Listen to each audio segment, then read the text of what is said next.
So a lot of questions around like negative thoughts or bad thoughts that come to mind, and also like the feeling of overwhelmed, not balanced. But what are we supposed to do in those instances? Yeah, so I think we could separate a few different things, right? Okay. So negative thoughts, right? So I think there's negative thoughts, there's distracting thoughts, and then there's like strong emotions, right? And they're somewhat interconnected, but a little bit unique. So St. Ignatius would talk about desolation. So we all have cycles of consolation and desolation. If it's a temptation, if the negative thought is like a temptation, is working against it. Now, I will say this. One of the challenges, I think, with praying the rosary that I've seen from people is, so in the past, I don't know if you've read any of my content or heard any of my content on this, I had a hard time integrating, how do we integrate the rosary into the contemplative tradition? And so part of the contemplative tradition is when you're doing like a holy hour or you're spending time in silence, all of your negative stuff surfaces. And it's like you're having to deal with stuff. So like there's repressed memories, there's, areas like self-doubt, those negative ruminations.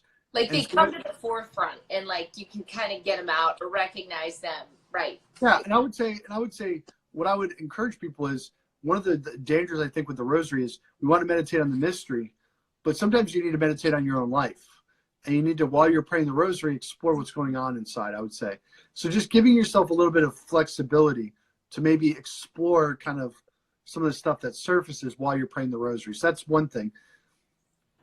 The feeling of being overwhelmed, that's a little bit different, right? Sometimes if we're like feeling strong emotions, is we can just, what we can do is we can try to feel the emotion and just try to pray the prayer. So like one of the things I talked about, it comes out of the Desert Fathers, is when I would experience like, there's a period where I was experiencing a lot of turmoil of soul, and I would take short prayers like, Jesus, I trust in you. Jesus, I love you. And I take the rosary. So we can do that. But if we're praying the rosary already, like just trying to just feel each word and not trying to think too much and just resting with the Lord as we're praying it. And that can be a great gift also. We don't have to necessarily, I think some people, what they want to do is they always want to think. So like we got to think about the mystery, got to think about the mystery. It's like, well, no, it's a guide, but you don't want to necessarily force your thinking down that path. If your mind is all over the place and you can't force it, or if you're feeling strong emotions and you just can't think, then just rest in the prayers. Does that make sense? Yeah. And with the negative thoughts, are you supposed to just kind of like see them and let them go, or it all depends? Well, so the thing is it's never exactly the same. So I mean, it would normally it would just depend. I mean, it can also be something good to bring up in spiritual direction, because it really just depends. I'd have to really like listen to a specific person and kind of flesh it out. Okay. But perfect. What I would encourage people to do is if they're having recurring negative, excuse me, burping. If they're having recurring negative thoughts, maybe write down what some of them are. Okay. And there's so many different strategies. And what I found over time is it's like you'll use the strategy for a while and that'll work, and then you'll switch to another strategy. Yeah. So like one thing I used for a long time that I know some people do is if you're worried about a lot of things, keep a pen and paper with you and just write them down and forget about them. Things like that, like strategy. Okay, I like that. Okay, so other questions was discernment and how to hear God's voice. How do we hear him? Like my 8-year-old asked that. I'm talking to God, Mom, but I don't hear him. Stop talking to me. Yeah. Well, so normally when most people, there's a few things people mean when they say they hear God. I distinguish between inspirations, visions, locutions. So what most people think is most people say they hear God, most people assume they're talking about a vision or a locution, like a voice from a cloud kind of thing, or a voice from outside of yourself. And that happens periodically. But even for people who have really active prayer lives, and that would happen maybe once every few months. And that would be an extreme case. Most people, they might experience like one locution a lifetime or something like that. Right. Um, so, but for most people, what it is so you have your thoughts, feelings, and desires. And some people just have a very intuitive sense. They have a great imagination. They're really intuitive. And so they feel an inspiration. There's a certain harmony. There's a certain increase in faith, hope, and love with that inspiration, or an increase in freedom. And so they interpret that as being from God. Some people have a less active imagination. And that's what you're like your charismatic types, when they say like, I heard God, normally it's an inspiration or intuition of what God would say to them that seems to be confirmed by the circumstances. Now, the saints would say, if you read the scriptures and you listen to the scriptures and how it inspires you, then you're hearing God's voice. Like if you like read like Our Father, and you start thinking about your Father, and you start thinking about your relationship with your Father, and connect with the Our Father, and that's bearing fruit, that would be hearing God's voice in the simplest sense. I hope that brought some clarity. Does that make sense a little bit? Yes. Okay. You don't actually have to have a huge amount. So I will say this as a word of caution. This is where I think I would word of caution with like charismatic types is the heights of prayer are not your imagination, not your intuition. So the heights of prayer is not that I heard God say to me in the form of an inspiration, something, but is actually resting in the Lord, and it's called contemplation. Now, when you're experiencing contemplation and you're resting in the Lord, your intuition becomes deeper and deeper. But it's yeah. So do you do that? Like, do you do like an hour of silence every day? Like, So normally it depends on the where I'm at in my life. But yeah, I do a holy hour every day. Sometimes I'll start the holy hour with a rosary, and then just rest for the rest of the holy hour. Sometimes I'll just spend the whole like resting, being creative. Now, normally what it is, I talk about this, is structure leads to spontaneity. So some people, they don't have a very active imagination. They can't sit and think for an hour. And so to motivate themselves to do a holy hour, they have to have some kind of structure. Right. But the structure leads to spontaneity. Right. Okay. All right. Struggling with a big decision. Yeah. That's what they said. So I think it's like, how do you really go about discerning and making the right choice, right? Yep. And this is Saint Ignatius's wheelhouse. So we return to Saint Ignatius of Loyola, discernment of spirits. And so there's a few different principles, right? So and I've been doing commentaries like crazy on Saint Ignatius. We all have cycles of consolation, desolation. So normally when you're in a consolation, that's going to be the work of the Holy Spirit. Okay. When you're in a desolation, worldly anxiety, fear. But a practical guide I would give to people is start off with, what are your fears? Like when I work with somebody in spiritual direction, I say, what are you afraid of? What's the decision you needed to make? So we start off, we identify fears, and we kind of tap into that and try to process them. So, and see, are they reasonable? Are they unreasonable? Try to flesh it out a little bit. And then after you have some freedom around that, what would you do if you weren't afraid? Like, what would you do if you weren't bound by fear? If you weren't bound by anxiety? Right. You didn't care what people think, kind of thing, within reason. But I always think too, like, what draws you to love the most, or what, like, that's, what brings out the best in you, like, meaning like the good you, not, material things or whatnot. Makes sense. Yeah.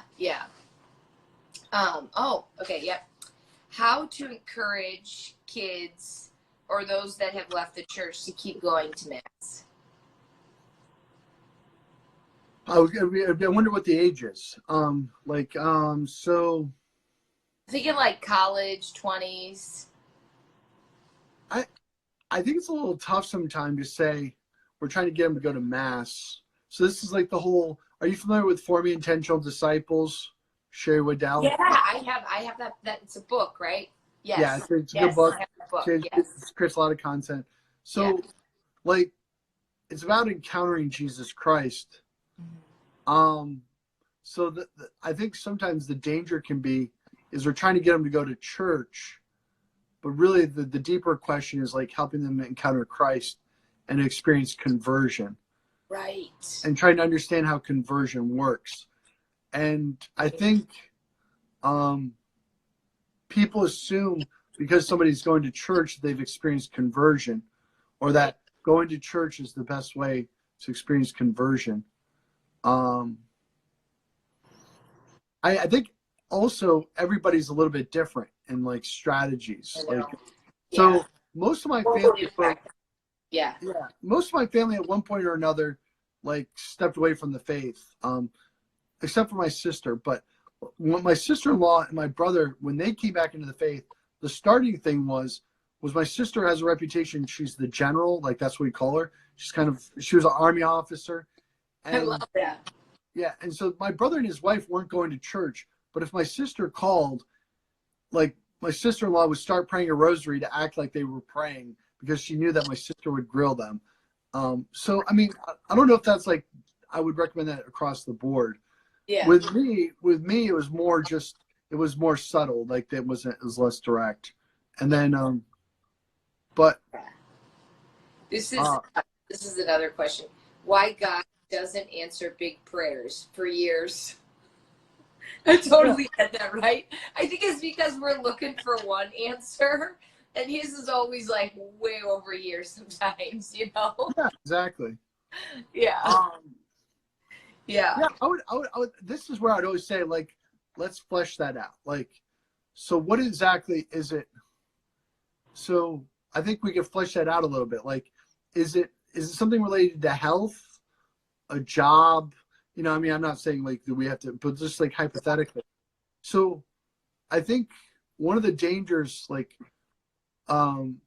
with petitions is that we're asking for things that are of this world, which is not always bad. Right. But like, do we understand the hierarchy? Like, for example, the holy souls, when they're sick and they're facing the possibility of death, like, is there a resignation to the Father's will? Is there a longing for heaven? So that would be interesting. Like especially we're asking for like health, like, yeah. Right. But questions like that, I often say is, I mean, there's a lot of good answers from the saints. Like, I mean, you probably heard some of them, right? That like God has a greater yes in mind or a greater thing in mind. Right. When he says no to one thing, he's saying yes to another. Yeah. But like also, like fleshing it out, like in a conversation, I find also incredibly helpful. Yeah, like, I agree. It at least helps get it out there, and like I like to talk it through as well. When you, because I get a lot of questions too about the rosary and being distracted, and you mentioned two methods, which was one, obviously meditating on the mystery. Then you also said meditating on your own life, right? Yeah. So sometimes what we do before the mystery, we talk about a virtue. So we'll talk about humility. And so you could meditate on that, right? Within your life? Oh, okay. Yeah, oh, absolutely. I think all of the above. I mean, I think there's a lot of flexibility. Yeah. And so generally there's there's one theory that I was put forward by spiritual directors that I've worked with, is we often talk about the three ages of the spiritual life: purgative, illuminative, and unitive. And so one of the insights of St. Ignatius that is that we kind of go through those phases like on a monthly basis. So there's periods of purgation where there would be a lot of loneliness, a lot of like darkness, struggles. And then as we struggle and we conquer that, there's a bit of an illumination, and then there's a resting. And so if you really actually think about that, your rosary and all that, if you're paying attention, will probably cycle through, and there'll be different phases in your life. So like another strategy is the St. Ignatius gets at, and the Desert Father gets at, is praying with your breathing, right? So like focusing on your breathing while you're praying the prayers, say part of it on the inhale, part on the exhale. Yeah. And that rhythmic breathing. And that like, especially when you're resting, that can help. It really helps. Yeah. Especially I feel like it's a neurological like calming effect, right? Exactly. With the breathing. Yeah. Yeah. I'll have to try that sometime. Exactly. And the big thing, Yeah. and that can be a little hard with Hail Marys and Our Fathers. I mean, I've been able to do it a few times. That doesn't work as much for me. With the Jesus prayer, it's a little bit easier. But I feel like the Hail Mary, because it's like the 8 breaths out or so, 8 count out, 3 in, hold, like Yeah. something like that. But yeah, I know it works well if you're anxious. So exactly, things try like that that. for sure. And then the big thing is always is patience. Like, I mean, that's if you're We all struggle so much with patience now, right? exactly. It's so hard. But I'll push it out a little bit because I tell this story from a spiritual direction.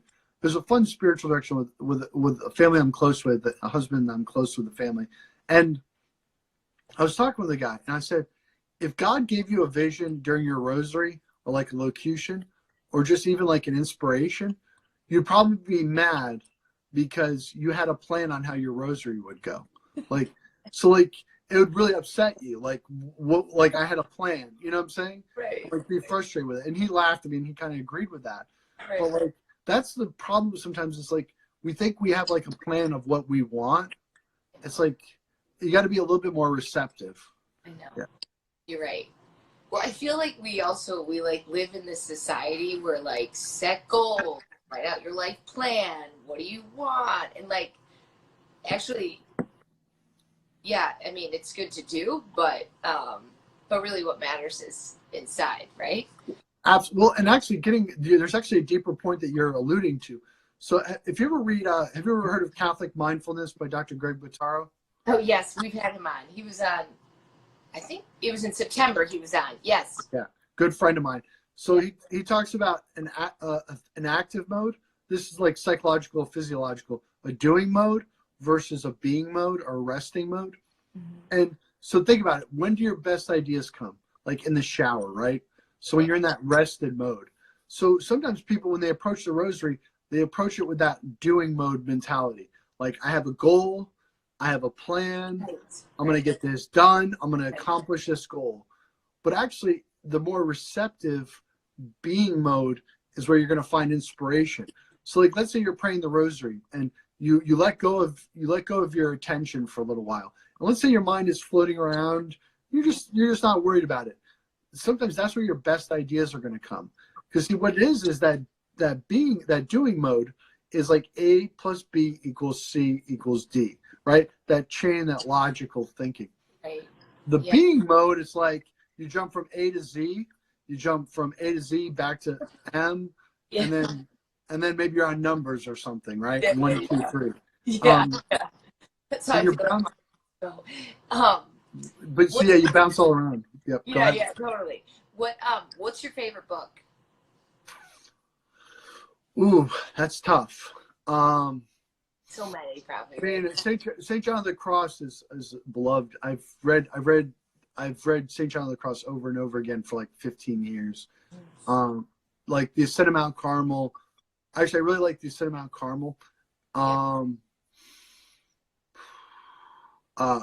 Yeah. I'm actually, believe it or not, I actually like the headier, like Summa Theologica, St. John of the Cross. I'm not, it's funny, I've learned to like create examples and to teach by telling stories and examples, but what I actually consume and prefer is like technical, heady content, like St. John of the Cross.